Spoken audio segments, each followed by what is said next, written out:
svoga sva nebesa razveselila. Raduj se svetih obitelji, Hristovih pokrove i snabdevanje.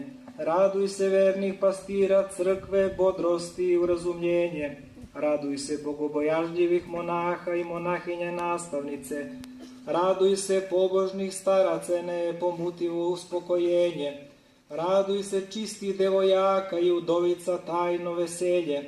Raduj se radosti naša, zakloni nas od svakoga zla, česnim svojim omoforom.